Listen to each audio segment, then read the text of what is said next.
أشهد أن لا إله إلا الله وحده لا شريك له وأشهد أن محمدا عبده ورسوله أما بعد فأعوذ بالله من الشيطان الرجيم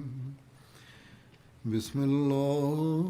الرحمن الرحيم الحمد لله رب العالمين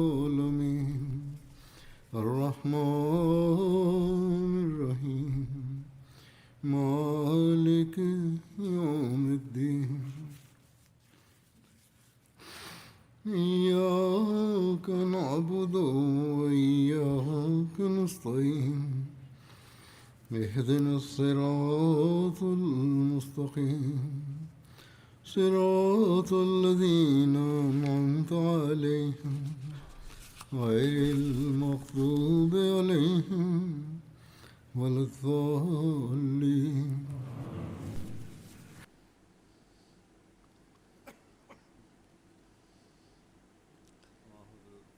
د رسول کریم صلی الله علیه وسلم د سیرت په حواله ذکر روانو د جنگونو یا د غزواتو په لړ کې په دغه لړ کې به حضور فرمایي نن زه د حنین د غزا ذکر کوم. دا غزا د شوال په میاشت کې اتم هجري کال کې شوې وه. دې ته غزوه حنین ولې ویل کېږي؟ دې لپاره چې حنین د مکې او د طایف ترمنځ د یو ځای نوم دی چې د مکې نه تقریبا 26 کیلومتره په فاصله دی. دا غزا په دې ځای کې شوې وه، نو ځکه دې ته غزوه حنین ویل کېږي. په دغه غزا کې چې کومه لویه قبیله شامله وه هغه قبیله حوازن وه او دې لپاره دې ته د حوازن غزا هم ویل کېږي او ځینو دې ته د اوتاس غزا هم ویل ده ځکه چې د دشمن د فوج یوه برخه حنین نه تښتېدلې وه او اوتاس نومي وادي ته تللې وه او مسلمانان هلته رسېدلي وو، دشمن له شکست ورکړی وو، نو ځکه ځینو دې له دا نامه هم ورکړې ده، خو اکثرو مصنفینو لیکونکو د اوتاس د سریې ذکر بیل کړی دی. د حنین د غزا ذکر په قرآن کې دغه شان شوی دی چې لقد نصرکم الله فی مواطن کثیرة ویوم حنین اذ اعجبتکم کثرتکم فلم تغن عنکم شیئا وضاقت علیکم الارض بما رحبت ثم ولیتم مدبرین ثم انزل الله سکینته علی رسوله وعلى المؤمنين وأنزل جنودا لم تروها وعذب الذين كفروا وذلك جزاء الكافرين ثم يتوب الله من بعد ذلك على من يشاء والله غفور رحيم. چې یقینا خدای پاک په ډیرو میدانونو کې ستاسو مدد کړی دی او په خاص طور د حنین په ورځ هم چې کله ستاسو کثرت په وجه تاسو کبر کې مبتلا شوي وي نو دا ستاسو هیڅ په کار رانغلو او باوجود له دې چې ځمکه فراخه وه په تاسو تنګه شوه او بیا تاسو په شا وتښتېدئ او بیا خدای پاک خپل رسول او په مؤمنانو باندې خپل سکینت نازل کو او داسې لښکرونه راکوز که چې تاسو نشئ کتی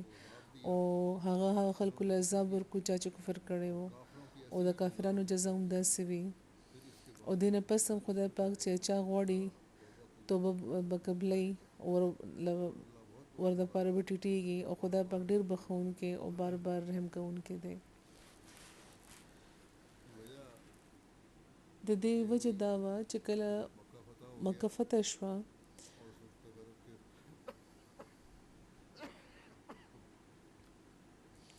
او هغه وخت پورې د عربو چې کومې لوی قبیلې وې یا خو هغوی اسلام قبول کړی وو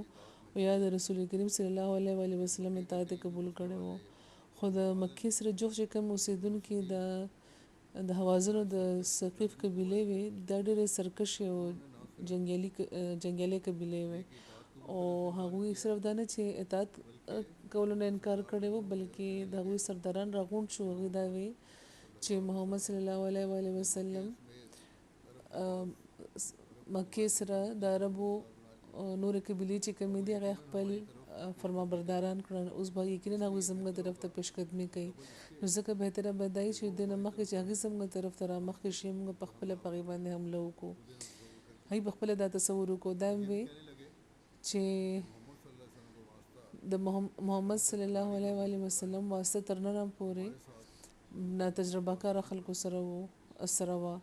معامله اون سره د ویلا واسطه نه راغلی نو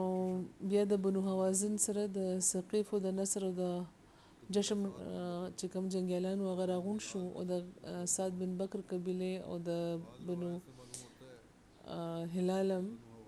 څخه خلک راغونډ شو ځینې روایتونه دا معلومیږي چې بنو حوازن اصل کې د ډېر مخکې د مسلمانانو د مقابله تیاری شروع کړې وه ځکه چې کله هغوی دا ولید چې محمد صلی الله علیه و آله وسلم ورو یهودیانو سره د نور چې کوم قبیلې دي هغه خپل فرمانبرداران کړ نو هغوی په فکر شو چې اسنه چې بدپرستی چېرته ختمه نشي او محمد صلی الله علیه و آله وسلم د خپلو ملګرو سره په ټولو به غالب شي نو ځکه ضروري دا ده چې د دوی لاره دې ونیول شي نو ځکه هغوی دې لپاره تیاری شروع کړې وه او د عروه بن مسعود په قیادت کې یو وفد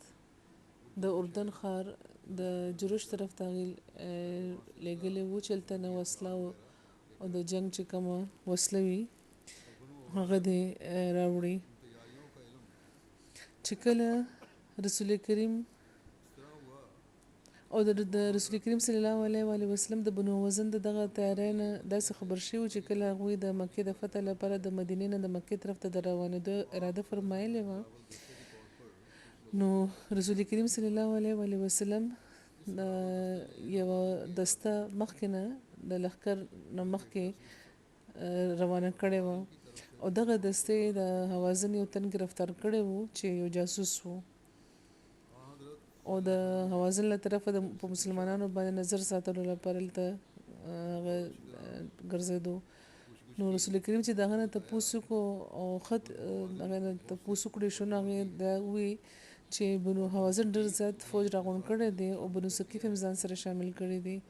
او ډېره وسله د وسلې لپاره هغې د جوړش طرف ته هم وفد لېږلی دی او بنو حوازن هم دغه تیاری کولی چې بغیر د څه مزاحمت نه مکه ډېر په اسانه فتح شو او په دې وجه حوازن د خپل طاقت په غرور کې دا فیصله وکړه چې موږ به په خپله د محمد صلی الله علیه و آله وسلم د هغوی د ملګرو سره مقابلې لپاره وځو او لکه څنګه چې د هغوی د خیال و ځان باره کې چې موږ مسلمانان مغلوبولی شو هغوی ختمولی شو نو دغه ټولو قبیلو د حوازن قبیلې سردار چې د 3 کالو زلمی مالک بن عوف دا خپل سپاه سالار سردار مقرر کو او د 100,000 کسانو لښکر تیار شو د هنین طرف ته روانېدل شروع کو د بنو حوازن سردار مالک بن عوف دغه جنگ د تیاری لپاره یو داسې قدم پورته کړی و چې د عربو په تاریخ کې شاید چې مخکې چا داسې قدم پورته کړی وي هغه دا چې سپاه سالار د هر قبیلې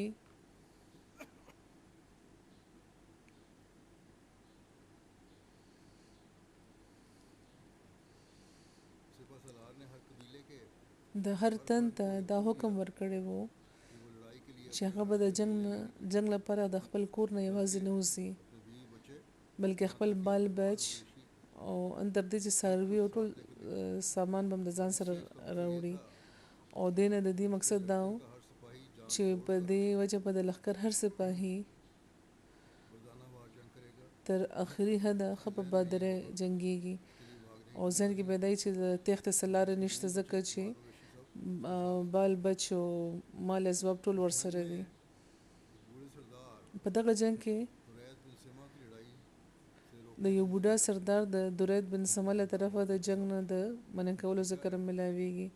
دا حوازن سره وو دا لیکلي چې بنو جشم کې یو تنو چې درید بن سمه د غنوم وو عمر د 100 کالو نه زیات وو ډیر بوډا وو او نظر تقریبا ختم وو د جنگ قوت پکې نه وو خو تجربه کار وو او د جنگي مهارت نه خبرو بادره او شاسواره کې په دغه به یو زمانه کې ډېر شهرت وو او هغوی دا هم د ځان سره راوسته وو چې د تجربه او د مهارت نه فائدہ پورته کړی شي چې کله مالک بن عوف خلکو سره یو ځای د رسول کریم صلی الله علیه و وسلم طرف ته د تلو باندې اتفاق وکړو او خلکو خپل اموال او خپل خزه خپل اولاد سره وروته ان تر دې چې هغوی د اوتاس وادي ته ورسېده ولته هغوی ایثار شو خیمې ولګولې نو او بوډا درید بن سمه لاندې راکوز شو او ځمکه په لاس سره ځمکې ته لاس ولګولو تاسو کې تاسو په کوم وادي کې نو هغې ته چې ویل شو چې وادي اوتاس نو هغې دا د اسونو لپاره د اسونو د ګرځېدو لپاره ښه ځای دی د سختۍ په لحاظ پکې څه حرج نشته دونه نرمه نه ده چې موږ پکې ونښلو خو دا د ماشومانو د جړا وازونو د اوښانو د خرونو د ګډو بیزو د میخو د غواګانو اوازونه زه ولې اورم نو خلکو له جواب ورکړو چې مالک بن عوف په حکم ټولو د هر څه د بال بچ او مال اسباب د ځان سره راوستي دي نو درید مالک ته وایي چې ته خپل د کام سردار د نننۍ ورځ اثر په نور ورځو هم دی د ماشومانو اوښانو خرونو ګډې بیزې او د غواګانې ولې ځان سره راوستي دي نو هغه ولې جواب ورکړ چې زه دا غواړم چې هر انسان پسې د هغه چې کوم د خاندان ولادي هغه ودروم چې هغه د دشمن سره خپه بادره وجنګيږي نو درې دوی چې د ډېر غلطه رائے د قسم په خدای چې ته صرف ګډي بيزي سرولو باندې پويږي یعنی ته تعالی جنگ نه درځي د جنگ نه خبر نه او بیا دا هغه و چې آیا چې کوم د شکست خورده ډلې هغه ته سسیز واپس ملاوي دي شي ګوري په دا ووري چې په جنگ کې تاسو د نفع لپاره دا خبره ده چې د یو تن به دغه نيزه دغه تور پکاريږي او که د جنگ فیصله تاسو خلاف شو نو بیا د خپل د بال بچو د مال اسبابونه به ملاس وینځي یا مالک ته خو د حوازن چې کوم ډله ده او اسونه دغه د ولې مخکنه ک د اموال او د خزو ماشومان د قام کلاګانو ته واپس ولېګا بیا په اسونو سواره شي او سره وجنګيږي او پیاده چې کوم فوج یا به د اسونو ترمنځ یو کدا سو کامیاب شوی نو دا به تاسو سره ملو شي ني د خلک د مال بال بچو د مال اسباب ساروي چې کوم دي او کنا کام شوي نو تاسو به هغوی له واپس شي او دغه شان تاسو چې کوم اهل او عیال دی او ټول ساروي او مال اسباب دی هغه بچ شي نو مالک بن نوفل چې قسم په خدای څخه بداسه نه کوم نه به خپل فیصله بدلوم ته بوډا شوی او عقل د ختم دی درې دوی چې د حوازن ډلې قسم په خدای دا صحیح رائے نه ده دا تن بستا سو خزي بیزته کی دا تن بتا سو د دشمن په حواله کې او په خپل د ثقيف په کلاګانو کې ورپټ شي نو تاسو واپس شي او دا پریک دی نو دا سه هغه مشوره دا ورکړې و چې جنگ دی اونکړې شي نو په دې مالک خپل تر رو باسله دا چې کوم سردار جوړ کړی شي هغه چې یا د حوازن ډلې قسم په خدای چې تاسو بو زما اطاعت کوئ ګینه زه خپل ټول بوج په دغه تور واچوم دا به خپل سینې نه پار کمینی خودکشي وکم نو بنو حوازن یو بل سره مشوره وکړه هغه دا و چې قسم په خدای کومه د مالک نافرمانی وکړه نه بزانو وجني هلاکه هغه ظلمې دی د دیر شو کالو دی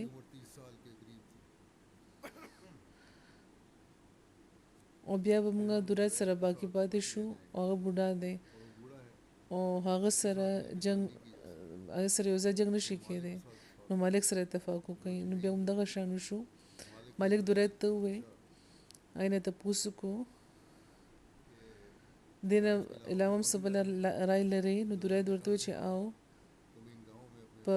کمینګاهونو کې خپل کسان پټ کا چې کوم دا به سم مددګار ثابت شي بیا او که دشمن په تاسو باندې حمله وکړي دیو به شانه په ور باندې حمله وکړي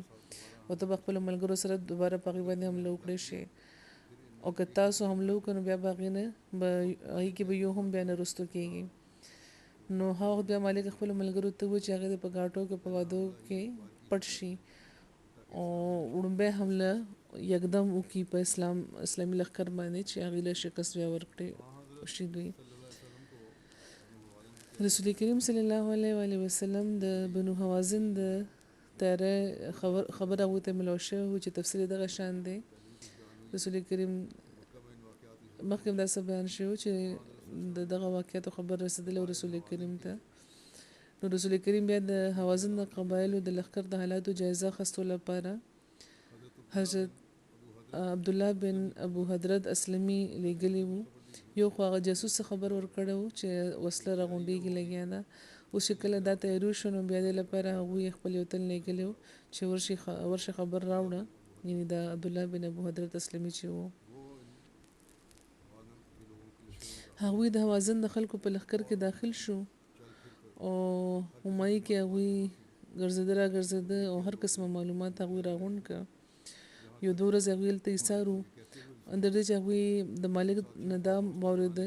چې خپل ملګرو ته هغه دا ویې د حوصله زیاتولو لپاره چې محمد صلی الله علیه وسلم به دې نه مخکې یو داسې قام سره قتال نه کړي چې د جنگ د فنونو نه خبر وي او هغوی د داسې قام ظلمو سره جنګېدلي دي چې جنگ نه خبر نه دي او په هغې باندې هغوی غالب شوي دي نو چې کله سحر شي نو تاسو به د خپلو څاروو د خپلو د ښځو صفونه د خپل شاته جوړ کړئ او بیا هم یو ځای به یو ځل حمله وکړئ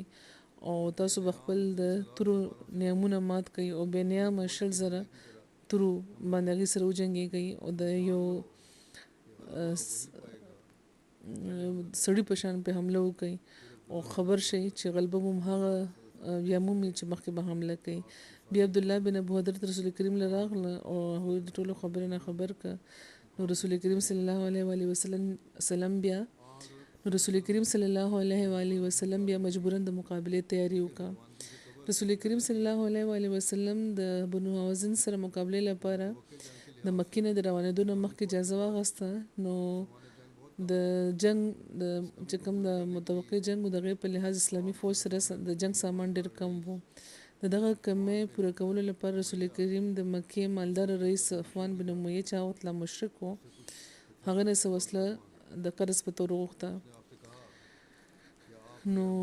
هغه ورته وی چې تاسو زما مال په قرض اخیستل غواړئ یا غصب کول غواړئ نو رسول کریم ورته فرمایل چې نه موږ د قرض غواړو او د دې د واپسې ضمانت هم شته نو په دې هغه تیار شو ورکولو لپاره هغه بیا 100 ذرې ورکړې وې چې ورسره خود او ډالونه وو د ځینو روایتونو مطابق دغه وسله منتقلولو لپاره هغه خوانه ورکړي ورسره او د جنگ نه پس چې د صفان د ذرې واپس کولو لپاره راغونډه کړې شوې نو څه پکې کمې وې او چې ضمانت ورکړی شوی چې دا به واپس کیږي نو رسول کریم صفان سره خبرو وکړه چې دغه قیمت واخله خو صفان وساغه صفان نو پاتې چې کوم چا چې زری چې ورکول هغه وخت چې کوم صفان وو د هنن په جنگ کې هغه وو خو هغه تعالی مشرک و د هنن د واقع نه مخ پس هغه اسلام قبول کړي وو یې جنگ خو شامل شوی و خو لا مشرک و خو د هنن پس هغه اسلام قبول کړي وو ځکه چې کله رسول کریم صلی الله علیه وسلم د ذرو د قیمت ورکولو خبرو کا نو صفان و چې لا یا رسول الله لأن في قلب اليوم ما لم يكن يوم يزن چې نه یا رسول الله صلی الله علیه وسلم زما د زړه کم کیفیت چې نن دی هغه ورځ نه و هغه د اخیستونو به انکار کړی و همدغه شان رسول کریم د خپل د تر زوی نوفل من حارث نه هم 3,000 نیزې په قرض اخیسته او فرمایلو چې ستا دغه نیزې زه د دشمن په ملا کې ګورم چې خوښیږي او دغه په دغه فرمان کې دا خبر وو چې دشمن به شکست کړي تختې به او ډېر جاني نقصان مو ورته کیږي. دغه شان ابن ابي ربيعه هم وسله وی اخیسته او کرز نبی کریم صلی الله علیه و آله وسلم د لوی اخلاقو چې کوم ننداره د هغه د غور قابل ده. رسول کریم مکه فتح کړی و او دا یو مفتوح قام و او جنگي دستورو د رواج مطابق فاتح د مفتوح قام د اموالو مالک وي. خو اوس چې کله د جنگ لپاره د وسلې ضرورت پیښ شو نو یو چې کومه وسله هغه په قرض اخیستل شوې وه او دغه لوث سره اخیستل شوی چې موږ څومره درنه اخلو لګیا دومره به واپس کوو. همدغه شان د ابوجهل میرني رور عبد الله بن ابي ربيعه نه رسول کریم صلی الله علیه و آله وسلم دریش یا 40,000 درم قرض اخیستی وو. روایت کې چې دا د مکې د فتح پر ورځ مسلمان شوی وو. د یو روایت مطابق رسول کریم د قریشو 3 کسانو نه قرض اخیستی وو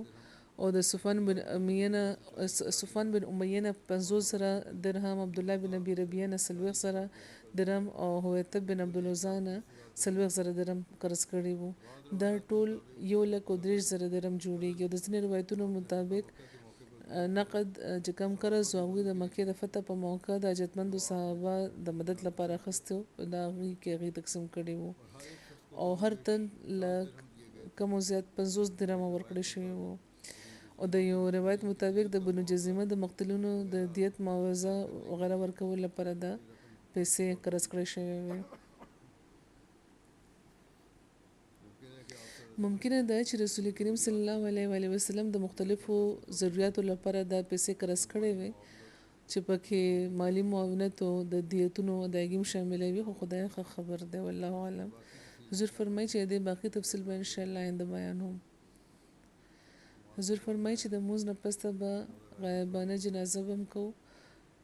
یو جنازه ده د مکرم خواجه مختار احمد صاحب بټ چې د خواجه عبدالرحمن صاحب د سیالکوټ زوی وو. تیر ورځو کې دوی د 92 کال عمر کې وفات شوی دی. ان لله و ان الیه راجعون. په سیالکوټ کې پیدا شوی وو. د قانون تعلیم ترلاسه کړی وو. بیا ایرفورس ته لاړ. الته په رسالپور کې د دوی تربیت اخیستو د ایرفورس او بیا کال 1904 پورې د پاکستان په فضاییه کې د قانوني افسر په تور نمایانه خدمات دوی ترسره کول. همدغه کال د نور احمدیان افسرانو سره دوی هم د ملازمت نه فارغ کړی شو او په کال 1904 کې د جماعت احمدیه خلاف د فساداتو ډېر چې کوم نازک دور وو نو دوی د حضرت المسیح ثالث رحم الله تعالی د رهنمایي د لاندې د جماعت چې کوم قانوني کمیشن وای کې د خدمت کړي وو.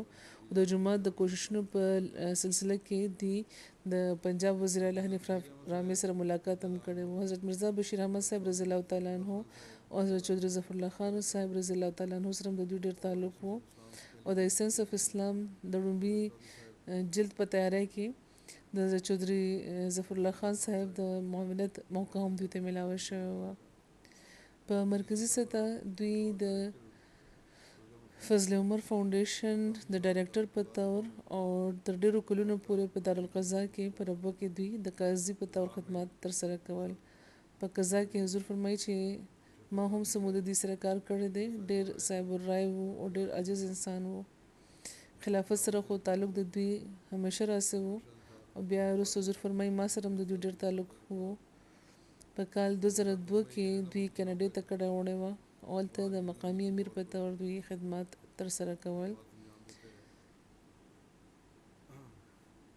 د منځونو او د قرآن د تلاوت دوی پابندي کوله.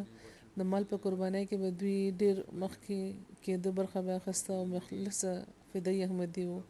د دوی ژوند د خلافت سره وفادارۍ او د عاجزۍ او د اخلاص اعلی نمونه وه. په غمزپلو کې د اهلیې نه علاوه یو لور او 2 زامن دي او نسا نسي دي. د دوی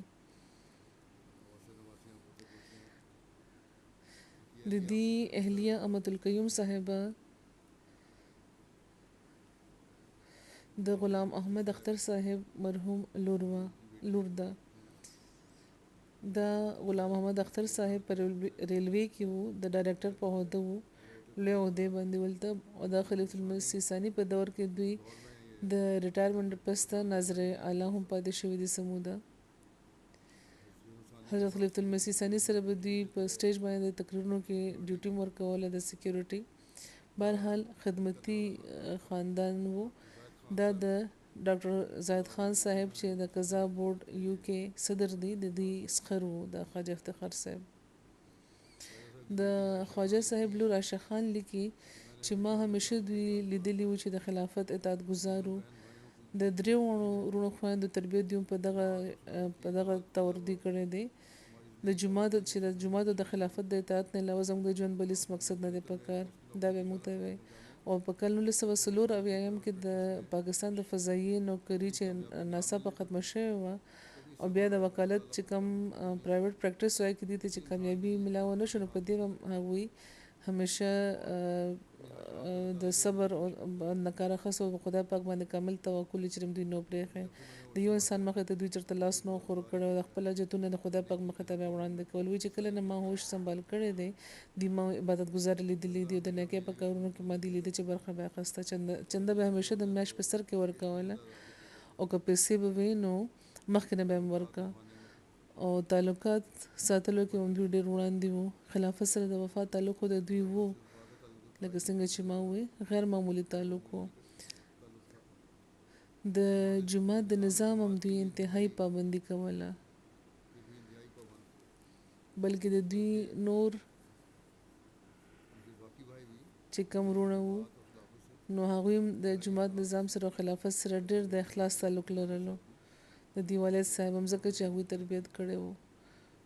نو دا ټول خاندان د خدای پاک په فضل انتهایی د وفات تعلق لرونکي خاندان دی. د دې اهلیه هم لکه څنګه چې ما وویل چې د اختر صاحب لور ده، دا هم خدمتګزاره خاندان دی. بهرحال د دغه دواړو د ښځو خاوند د تربیت په وجه ماشومان هم د دې اولاد هم جماعت سره د اخلاص تعلق لري او خدمتیان دي. خدای پاک د دې ته د نیکۍ جاري ساتلو توفیق ورکړي او مرحوم سره د مغفرت او د رحم سلوک فرمایي.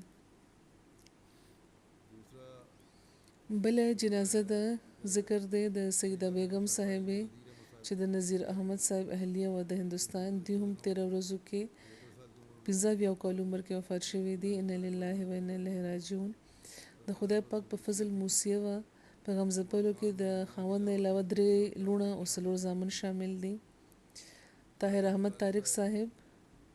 نائب ناظر اصلاح او ارشاد د قادیان د دوی مور وه او د جماعتي غړي په طور دوی دلته راغلي وو انګلستان. دوی انګلستان ته راغلي او شاید د دوی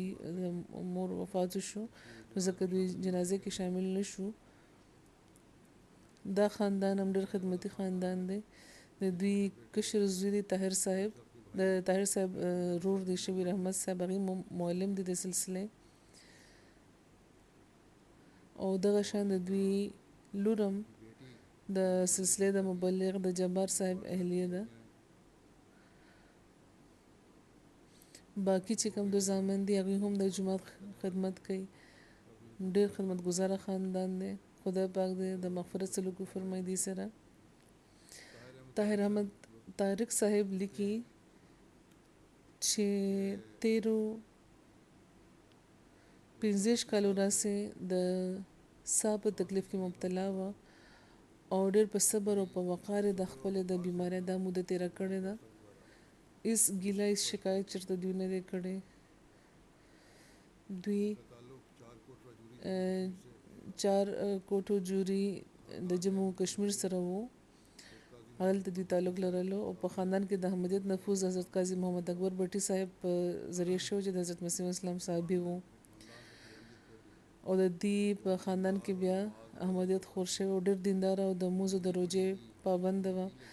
سبق معمولی ویلی خو په وړوکوالي کې چې کله به وي ماښام شو نو قرآني چې کوم دعاګانې وې د قرآن او د مسیح اسلام نظمونه حدیثونه او د انبیا واقعات هغه به موږ ته اورول. په طبیعت کې نفاست ډېر زیات و، د اخلاق نه ډېره ښه وه او ټولو خپلوانو سره به ډېر د مینې او د شفقت سلوک کولو. د خلافت او د سلسله نظام سره ډېر دی مینه لرله او په خپله په شوق کې موږ وقف کړي وو. د وخت پوره کولو به همیشه تلقین کولو.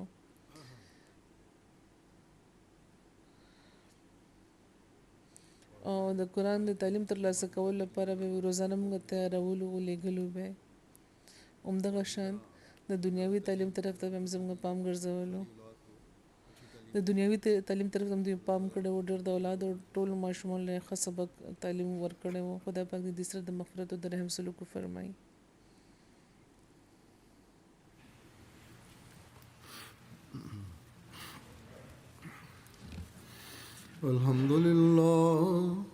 الحمد لله نحمده ونستعينه ونستغفره ونؤمن به ونتوكل عليه ونعوذ بالله من شرور أنفسنا ومن سيئات أعمالنا من يهده الله فلا مضل له ومن يضلل فلا هادي له ونشهد أن لا إله إلا الله ونشهد أن محمدا عبده ورسوله عباد الله رحمكم الله إن الله يأمر بالعدل والإحسان وإيتاء ذي القربى وينهى عن الفحشاء والمنكر والبغي يعظكم لعلكم تذكرون اذكروا الله يذكركم